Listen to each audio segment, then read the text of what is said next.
আমরা জানি আপনি সিদ্ধান্ত নিয়েছেন আগামী 29 তারিখে আপনার মূল্যবান ভোট পদ্ম ফুলে দেবেন এবং ভারতীয় জনতা পার্টির মনোনীত প্রার্থী সন্দীপ ব্যানার্জি মহোদয়কে বিপুল ভোটে জয়যুক্ত করবেন।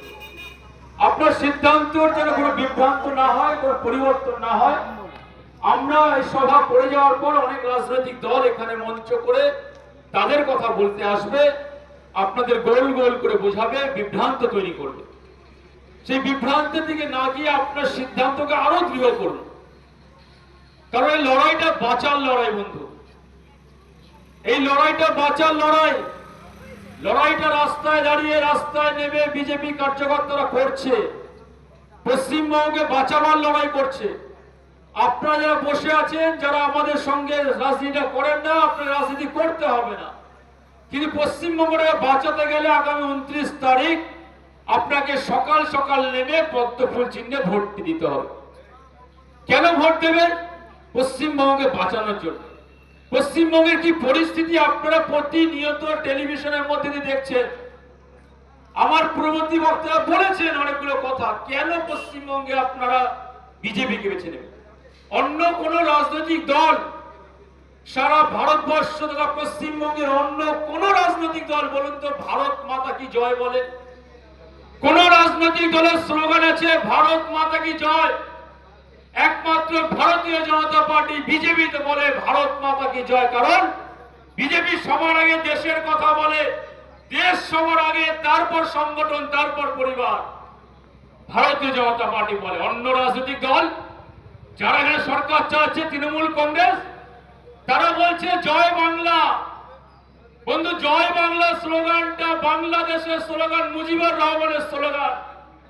বাংলাদেশকে ওই স্লোগান থেকে ধার করে নিয়েছে পশ্চিমবঙ্গের তৃণমূল কর্মীদের মধ্যে ইঞ্জেকশন করে মুখ্যমন্ত্রী ঢুকিয়ে দিয়েছে। আমাদের মিছিল যখন যায়, রোড শো যখন হয়, হঠাৎ করে দেখছি একজন তৃণমূল কার্যকর্তা সে নেশা করে সামনে এসে বলছে জয় বাংলা। বুঝতে পারছেন কিভাবে ইঞ্জেকশনটা করা আছে? কি চাইছে মুখ্যমন্ত্রী পশ্চিমবঙ্গটাকে? কি করতে চাইছে? প্রতিনিয়ত টেলিভিশনের মধ্যে দিয়ে বার্তা পরিষ্কার। উনি হিন্দুদের হয়ে একটা কথা বলে, উনি যে কটা কথা বলে সেই সংখ্যালঘু যাদেরকে বলি, দিদির ভাষায় দুধের গাই, যে গরু দুধ দেয় তার লাথি খাওয়া ভালো, সেই দুধের গাইদের সন্তুষ্ট করবার জন্য উনি কথা বলে। মঞ্চে দাঁড়িয়ে ঈদের নামাজ পড়তে পড়তে মাথায় হিজাব পরে বলছে হিন্দু ধর্ম গন্দা ধর্ম হ্যায়।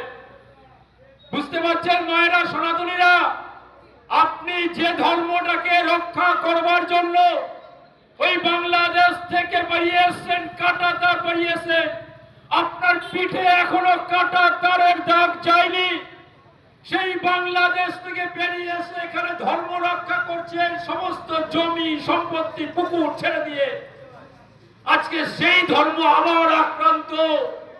কেন বললাম? দিদি বলছেন হিন্দু ধর্ম গঙ্গা ধর্ম হে। শুধু কি তাই? এই মতুয়া সম্প্রদায় পশ্চিমবঙ্গে 1 কোটি থেকে 1.5 কোটি মতুয়া সম্প্রদায়ের মানুষ আছে, যাদের আরাধ্য দেবতা হরিচাঁদ গুরুচাঁদ ঠাকুর। সম্প্রতি তিনি মুখ্যমন্ত্রী মঞ্চে দাঁড়িয়ে কি বললেন? বললেন ব্যঙ্গ করে, অপমানজনক আমাদের ভগবানকে, আমাদের আরাধ্য দেবতাকে বলছেন রঘুচাঁদ গরুচাঁদ। আপনার ভগবানকে গরুচাঁদ বলছেন? কি চাইছে মুখ্যমন্ত্রী? বার্তা তো পরিষ্কার। আপনি যদি পশ্চিমবঙ্গে থাকতে চান, আপনার প্রজন্মকে যদি বাঁচাতে চান, আপনার নাতি পুতিকে যদি বাঁচাতে চান, তারা যদি পশ্চিম বাংলায় সুস্থভাবে অক্সিজেন নিতে পারে, তার ব্যবস্থা যদি করতে হয়, আপনাকে পদ্ম ফুলে ভোটটা দিতে হবে। অন্য কোন সিম্বল দিলে আপনি বাঁচতে পারবেন না। কারণ তৃণমূল আর সিপিএম একই মুদ্রার এপিঠ ওপিঠ। তাই আপনাকে সিদ্ধান্ত নিতে হবে। মুখ্যমন্ত্রী শুধু একা নয়, এ রাজ্যের এই কলকাতা মহানগরের মেয়র যারা ফিরহাদ হাকিম বাবু, ওই জাভেদ বাবু, যিনি এইখানে ক্যান্ডিডেট তৃণমূল কংগ্রেসের, তারই একজন বন্ধু, যিনি মহানগরী কলকাতায় যে চেয়ারে বসতেন এক সময় নেতাজি সুভাষচন্দ্র বোস কলকাতার মেয়র ছিলেন। যে চেয়ারে বসতেন দেশবন্ধু চিত্তরঞ্জন, কলকাতার মেয়র ছিলেন, সেই চেয়ারে বসে ববি হাকিম কি বললেন? আমার একটু আগে বক্তা বলছেন আপনি হিন্দু ধর্মে জন্মগ্রহণ করে পাপ করেছেন। আমি পাপ করেছি বন্ধু, আপনি পাপ করেছেন। আপনি সিপিএম এর সনাতনী বন্ধু হতে পারেন, আপনি তৃণমূলের সনাতনী বন্ধু হতে পারেন। মেয়র ববি হাকিম বলছে হিন্দু ধর্মে জন্মগ্রহণ করা পাপ করা, দুর্ভাগ্য আপনার। আপনাকে দাওয়াত ইসলাম দিচ্ছে, ইসলামে আসুন, আপনার সমস্ত পাপ ধুয়ে পূর্ণ করবেন। আপনি কি এই সমাজ ব্যবস্থার জন্য তৃণমূল কংগ্রেসকে এই 15টা বছর রেখে দিয়েছেন? লড়াইটা সময় এসেছে, জবাব দেওয়ার সময় এসেছে। যেমন ঝাড় তেমন বাস। শুধু মেয়র নয়, গোটা মন্ত্রী পরিষদ, গোটা সাংসদ বলছেন মহুয়া মৈত্র, ওই সাংসদ কৃষ্ণনগরে, যিনি বলছেন আপনি মঙ্গলবার উপোস করে যাচ্ছেন কালী মন্দিরে, আপনি শনিবার মা কালী মন্দিরে যাচ্ছেন, আপনি বিপত্তারিণী পুজো করছেন আপনার সন্তানদের সুস্থতার জন্য, আপনি গিয়ে মায়ের পায়ে প্রণাম করছেন, পুজো করছেন। আপনার পুজো করার সঙ্গে সঙ্গে এ রাজ্যের সাংসদ মহুয়া মৈত্র বলছেন, ইউটিউবে দেখবেন, বলছেন মা কালী গাঁজা খায়, মা কালী মদ খায়, মা কালী সিগারেট খায়। ও আমার সনাতনী বন্ধুরা, আপনার বুকে ব্যথা লাগছে, আমাদের তো লাগছে। যদি লেগে থাকে আপনি যোগ্য জবাব দেবেন আগামী দিনে। আর একজন সাংসদ আছে যিনি আর এক ধাপ উপরে চলে গিয়েছেন। 2015 সালের মহাশিবরাত্রির দিনে উনি শিবলিঙ্গ দেবাদিদেব মহাদেবের ওপরে একটা বেলুন পরিয়ে ফেসবুকের মধ্যে বড় বড় লিখলেন বুলাদির কথা। বলতেন লজ্জা লাগছে, উনি সাংসদ, এ রাজ্যের সাংসদ তৃণমূল কংগ্রেসের সায়নী ঘোষ, উনি শিবলিঙ্গকে অপমান করলেন, দেবাদিদেব মহাদেবকে অপমান করলেন। আপনি তো দেবাদিদেব মহাদেবের ভক্ত, আমরাও দেবাদিদেব মহাদেবের ভক্ত। আপনি যদি আপনার ধর্ম রক্ষা করতে চান, আপনি যদি আপনার শিব ঠাকুরকে রক্ষা করতে চান, তাহলে সবাই মিলে বলুন ওম নমঃ পার্বতী পতে হর হর মহাদেব, ওম নমঃ পার্বতী পতে হর হর মহাদেব। সময় এসেছে জবাব দেওয়ার, জবাব দিতেই হবে। এই অত্যাচার আমরা মানব না। সনাতনের ভিটে, এই ভিটে আপনাদেরকে দেবো না, কারণ এই ভিটে আমাদের ডক্টর শ্যামাপ্রসাদ মুখার্জি উপহার দিয়েছে। 1947 সালের 20 জুন ডক্টর শ্যামাপ্রসাদ মুখার্জি পশ্চিম বাংলাটাকে বাঙালির ভূমি তৈরি করেছেন, লড়াই করেছিলেন। পশ্চিমবঙ্গটাকে পূর্ব পাকিস্তান ভাগ করে নিয়েছেন, বলেছেন এক দেশ মে দো বিধান, দো প্রধান আর দো নিশান নেই চলেগা। এই লড়াইয়ের মধ্যে দিয়ে বাংলাকে উনি উপহার দিয়েছেন বাঙালির জন্য, সনাতনীর জন্য। আর সেই সনাতনীকে যারা পশ্চিমবঙ্গ থেকে মুছে দিতে চাইছে, তাদেরকে সতর্ক বার্তা বলতে চাই। যারা গ্রেটার বাংলাদেশ করার কথা বলছে, ওই আইএসএফ, এই সিপিএম তো শূন্য থেকে মহাশূন্যে চলে গিয়েছে। যারা একা একা রাজনৈতিক লড়াই লড়তে পারছে না, তাই তো আইএসএফ কে সঙ্গে নিয়েছে। মুর্শিদাবাদের শামসারগঞ্জে যেখানে চন্দ্র দাস, গোবিন্দ দাসকে কুপিয়ে হত্যা করা হলো, বাংলাদেশের দীপু দাসকে মেরে জ্যান্ত জ্বালিয়ে পুড়িয়ে দেওয়া হলো। ওপারে বাংলাদেশ, এপারে মুর্শিদাবাদ, যেমন বাংলাদেশ তেমন বাংলা, এই তৈরি করছে এই রাজ্যের সরকার। তাই তো আইএসএফ এর প্রার্থী দিয়েছেন শামসারগঞ্জে। কেন সিপিএম আপনি দিলেন না? কারণ আইএসএফ কে সঙ্গে নিয়ে আপনি বার্তা দিচ্ছেন, সেকুলারের বার্তা। তাই ভাইজান স্বপ্ন দেখছে ওই আইএসএফ যিনি তৈরি করেছেন আব্বাস সিদ্দিকী, আর এরপরে সিপিএম এর জেনারেল সেক্রেটারি মোহাম্মদ সেলিম স্বপ্ন দেখছেন পশ্চিম বাংলাটাকে গ্রেটার বাংলাদেশে পরিণত করবে।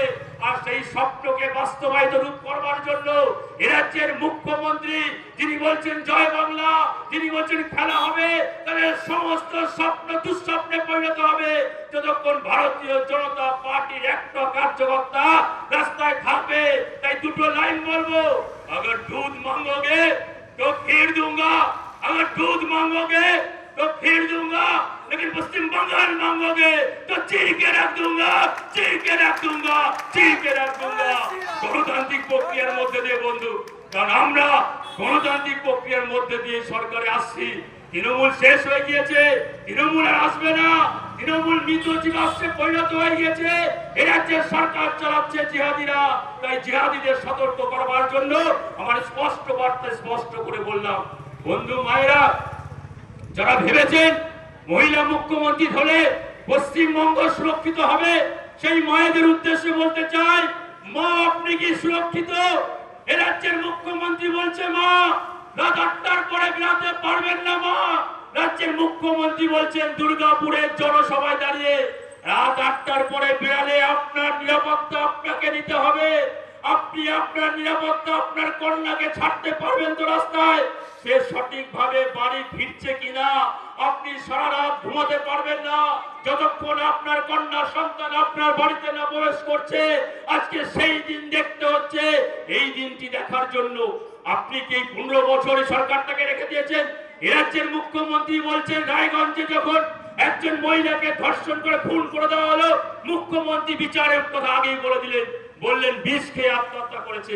কামদুনির ইতিহাস আজও তারা বিচার পায়নি। মা সেই কামদুনিতে যারা ধর্ষণ করে মেরে ফেলেছে, ছিঁড়ে দিয়েছে, তাদের এখনো ফাঁসি হয়নি, তারা এখনো কিন্তু আছে। এই অপরাধীদের যোগ্য জবাব দিতে হবে। আমাদের সামনে 3 জেলার বুকে একটা 9 বছরের শিশুকে ধর্ষণ করে বস্তার মধ্যে বন্দি করে মেরে ফেললো ক্ষেত্রে ব্যথা লাগে মা। শুধু কি তাই? ওই সর্বশেষ আরজি করের ঘটনা মায়েরা, দিদিরা, বোনেরা যারা শুনছেন আমার কথা, আরজি করে ডাক্তার ছাত্রীকে ধর্ষণ করে হাসপাতালের মধ্যে মেরে ফেললো, তার চোখ ফেটে রক্ত বেরিয়েছিল। আপনি মোমবাতি নিয়ে রাস্তায় নেমেছিলেন, আপনি গর্জে উঠেছিলেন, আপনি বলেছিলেন জাস্টিস ফর আরজি কর, জাস্টিস ফর আরজি কর, জাস্টিস ফর আরজি কর। মা জাস্টিস পায়নি, তাই তো ভারতীয় জনতা পার্টি তিলোত্তমার মাকে পানিহাটিতে দাঁড় করিয়েছে। পানিহাটির মায়েরা তাকে কোলে করে নিয়ে চোখের জলে বলছে মা তুমি জিতবে, এই লড়াই তিলোত্তমার লড়াই, এই লড়াই আপনি বিচার পাবেন। এই সরকার আপনাকে দেবে না, পদ্মফুলের সরকার আপনার বিচার করে দেবে। একটা অপরাধীও বাইরে থাকতে পারবে না। তাই আপনাকে 4টি লাইন বলবো, বলে আমার বক্তব্য শেষ করব। মা গো ভাবনা কেন, আমরা তোমার শান্ত প্রিয় শান্ত ছেলে, তবু শত্রু এলে অস্ত্র হাতে ধরতে জানি। তোমার ভয় নেই গো মা, প্রতিবাদ করতে জানি, প্রতিরোধ করতে জানি, প্রয়োজনে প্রতিশোধ দিতে জানি। সবাই মিলে বলেন ভারত